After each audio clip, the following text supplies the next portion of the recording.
খুব কম সময়ের ব্যবধানে নাটকীয় মোড় নিল ইরানের পারমাণবিক কর্মসূচি। একদিকে যখন তেহরানের উপর আন্তর্জাতিক নিষেধাজ্ঞা পুনর্বহলের স্ন্যাপব্যাক প্রক্রিয়া কার্যকর হওয়ার মুখে, ঠিক তখনই রাশিয়া ও ইরান $25 বিলিয়ন এক বিশাল চুক্তিতে স্বাক্ষর করেছে। এর ফলে ইরানের দক্ষিণাঞ্চলে 4টি নতুন পারমাণবিক বিদ্যুৎ কেন্দ্র নির্মাণ করবে মস্কো। গেল শুক্রবার ইরানের সরকারি সংবাদ সংস্থা ইরনা জানিয়েছে, হরমুজগান প্রদেশের সিরিক শহরে প্রায় 500 হেক্টর জমির উপর এই 4টি নতুন ইউনিট তৈরি করা হবে। সংযুক্ত আরব আমিরাত ও ওমানের কাছে অবস্থিত এই স্থানে নির্মিতব্য জেনারেশন 3 চুল্লিগুলো থেকে মিলিতভাবে 5 গিগাওয়াট বিদ্যুৎ উৎপাদনের পরিকল্পনা রয়েছে। বর্তমানে ইরানের একমাত্র সক্রিয় পারমাণবিক বিদ্যুৎ কেন্দ্রটি বুশেহরে অবস্থিত, যা রাশিয়ার সহযোগিতায় নির্মিত এবং যার উৎপাদন ক্ষমতা মাত্র 1 গিগাওয়াট। বিদ্যুৎ ঘাটতির সম্মুখীন ইরানের জন্য এই নতুন চুক্তি নিঃসন্দেহে গুরুত্বপূর্ণ।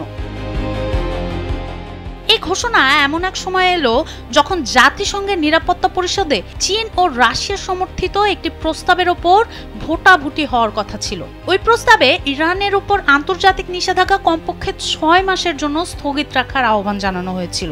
এই পদক্ষেপ ইরানের পারমাণবিক কর্মসূচি ঘিরে পশ্চিমা বিশ্বের উদ্বেগকে নিশ্চিতভাবে আরও বাড়িয়ে দেবে। তবে এই উন্নয়নের বিপরীতে রয়েছে চলমান সংঘাত ও সন্দেহ। গেল জুনে ইরানের পারমাণবিক স্থাপনায় যুক্তরাষ্ট্র ও ইসরায়েলের হামলার তীব্র সমালোচনার পরপরই এই চুক্তিটি মস্কো তেহরান ঘনিষ্ঠতার ইঙ্গিত। ওই হামলায় ফর্দ ও নাতাঞ্জ সমৃদ্ধকরণ কেন্দ্রের ক্ষয়ক্ষতি নিয়ে ট্রাম্পের সম্পূর্ণ ধ্বংস হওয়ার দাবির বিপরীতে ইরানের সর্বোচ্চ নেতা আয়াতুল্লাহ আলী খামেনি বলেছিলেন, স্থাপনাগুলোর গুরুতর কিছুই হয়নি এবং ইরান তার কর্মসূচি চালিয়ে যাবে।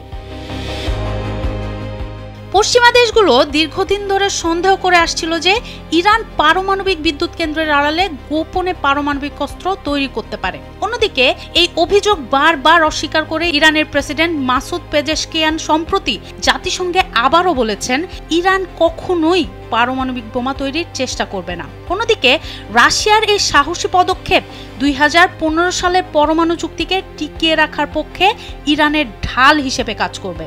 এই পরিস্থিতিতে রাশিয়ার সঙ্গে $25 বিলিয়ন এই চুক্তি তেহরানের পারমাণবিক উচ্চাকাঙ্ক্ষা ও আন্তর্জাতিক মঞ্চে তার অবস্থানের উপর প্রভাব ফেলবে। সোনম সিদ্দিকী, কালবেলা।